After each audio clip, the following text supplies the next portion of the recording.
Here's the practice quiz on thermodynamic favorability in delta G. This one is great. There's not a lot of heavy calculations. Instead, you just kind of look at some of the equations to figure out, should the signs be positive or negative to make these reactions favorable. Number one just wants to know a negative entropy change. Entropy is a measure of disorder. And so in the first equation, it looks like I've got everything gas, so that's a lot of disorder. But it kind of then looks like 9 moles of gas going to 10 moles of gas. That should be an increase in disorder. If I'm forming more particles, that's more disorderly. Dissolving something in water is an increase in disorder. Those ions have now separated from the original solid crystal and they're free to move in solution. The third one, I have solid, 1 mole of solid, forming 1 mole of solid but 1 mole of gas. So that would be an increase in entropy. So it must be the last one then. If I have hydrogen and oxygen forming liquid water, that would be a decrease in entropy. Question 2 gave me entropy values for these 3 gases. We have been given the overall entropy change for the reaction as negative 187 joules, which does make sense. If there would be a decrease in entropy, that's what negative delta S means. I've got 3 moles of gas forming 2 moles of gas. But we can solve for the entropy of just one particular particle. It's kind of like what we did with heat of formation, where it would be total entropy of products minus total entropy of reactants. And they do give you this in the packet, that you can do this products minus reactants with any of the thermal variables, delta H, delta S, delta G. Same thing with like Hess's law. You could figure out the entropy change from a multi-step reaction if you were able to manipulate the entropy changes for each step of the reaction. So now all I got to do is set it up the best I can, and I'll leave that 2SO2 as my variable. And so eventually I just got to do a little bit of algebra, and I could solve then for the entropy change of my sulfur dioxide. And that's kind of where they left things here, that they simplified it a little bit more algebraically and like subbed the numbers in for the oxygen and the SO3. Right? You didn't actually need to plug it all in a calculator. You just had to simplify it to the point where we would have isolated the entropy of just the SO2. Just a little algebra.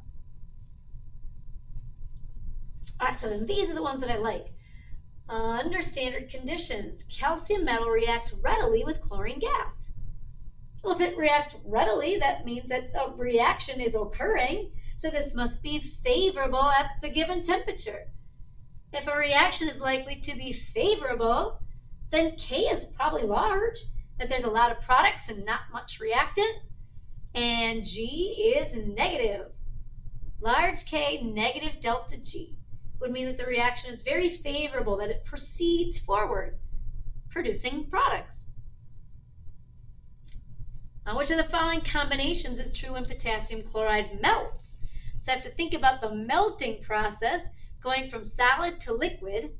Well, that's for sure endothermic, so delta H would be positive, but there would be an increase in entropy or disorder, going from solid particles to liquid, where now they can kind of move freely. Oh, I love that. It's just, do I understand these variables? Not do I have to plug stuff in my calculator, but what kind of sign would I expect for delta H and delta S? Let's throw G in there. In 5, a certain reaction is not spontaneous under standard conditions, or now they would say it's not thermodynamically favorable under standard conditions, but becomes more spontaneous or becomes more favorable at higher temperatures. What conclusions can be drawn under standard conditions? Well, first they're telling me that it is not spontaneous, or it would not be thermodynamically favorable under standard conditions. So G must be positive. Then I want to look at these two quantities. This guy, whoa, I don't want you to be white. Oh my gosh, that's ginormous. This guy versus this guy. Okay, so it says that it becomes more spontaneous or more thermodynamically favorable at higher temperatures, which must mean then that, like, as I increase the temperature, then obviously that second quantity is becoming larger to the point where maybe it can dominate the delta H. So what if this was not favorable under standard conditions because it was endothermic and delta H was initially positive? Well, delta H could be positive, and maybe delta S is also positive. That there is an increase in disorder, so then it becomes temperature dependent.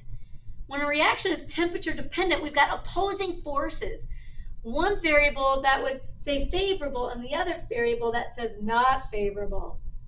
But in this case, then if I increase the temperature, I can get that final product to become larger than the positive delta H. And then eventually I could make delta G negative, but it would have to be at a pretty large temperature. And remember that temperature will always be positive because it's in Kelvin. And so, I mean, even if we had like a negative degrees Celsius, it would still end up giving me a positive temperature in Kelvin. So you never have to worry about like the temperature being negative. Awesome. Like 6, when solid ammonium chloride is mixed with solid barium hydroxide, the temperature drops and a gas is released. Which of the following would predict the sign of delta G, delta H, and delta S? Okay, so first of all, I mix these two solids together and the temperature drops. And a gas is released, which then indicates that there's a chemical reaction that does occur between the ammonium chloride and the barium hydroxide, because I am forming a new product. I started with just solids, and if I'm forming a gas, then that does indicate a chemical reaction occurred. Well, there's always an energy change that accompanies a chemical reaction. So if the temperature drops, then it must mean that the reaction between these two solids was endothermic, that it was absorbing energy from its surroundings. So endothermic, meaning a positive delta H. If we go from a bunch of solids to at least one gas, I would say that there's an increase in entropy. Delta S is positive. And if we have indication that a reaction occurred, then G must have been negative. And so here would have been kind of a similar situation to 5, where the reaction was endothermic, but it did have an increase in entropy. So in 6, I mean, we don't know the temperature that this is being run at.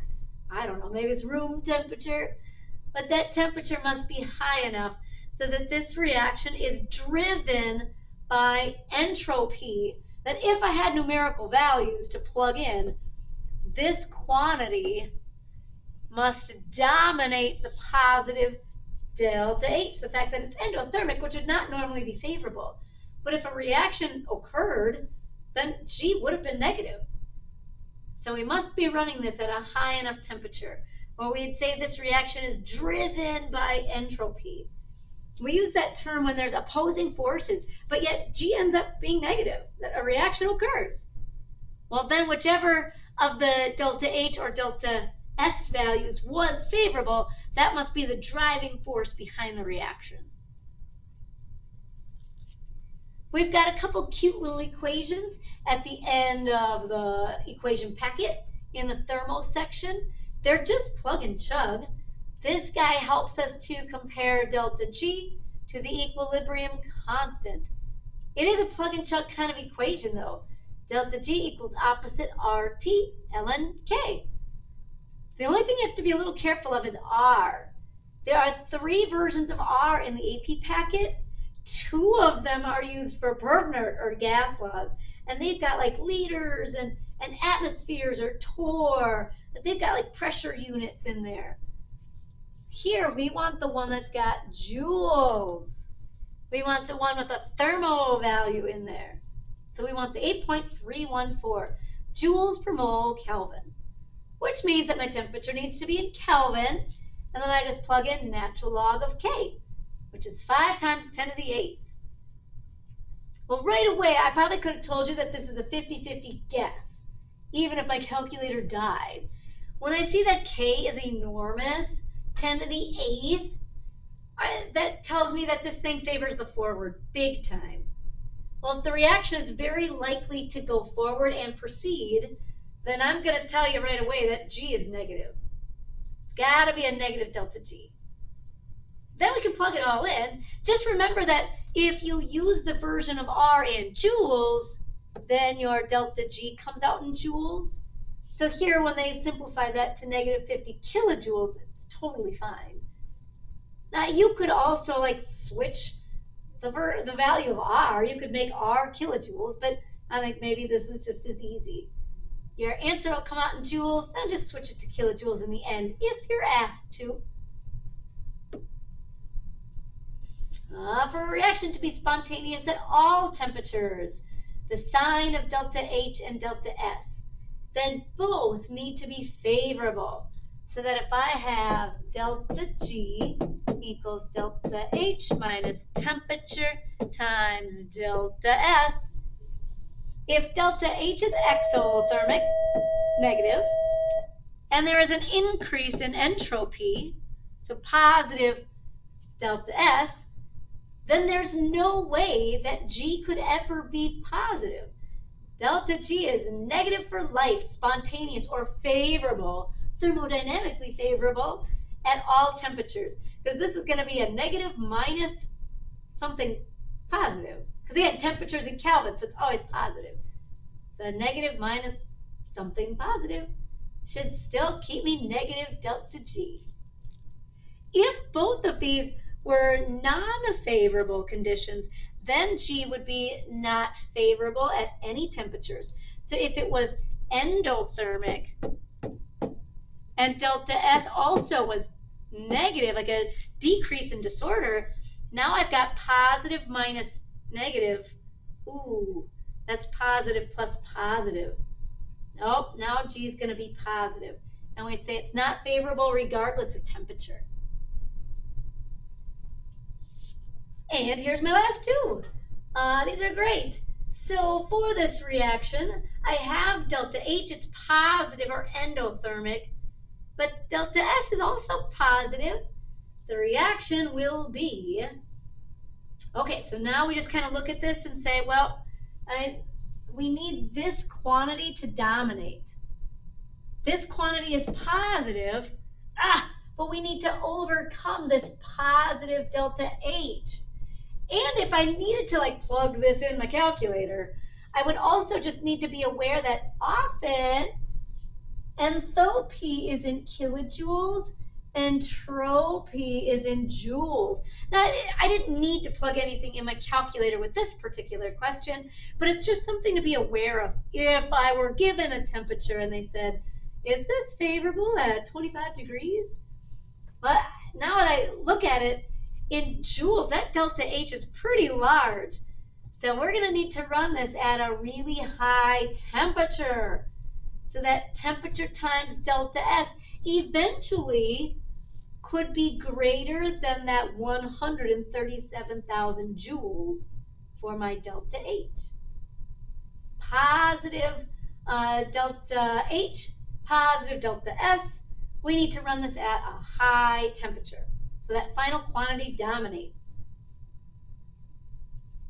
And finally, our last one.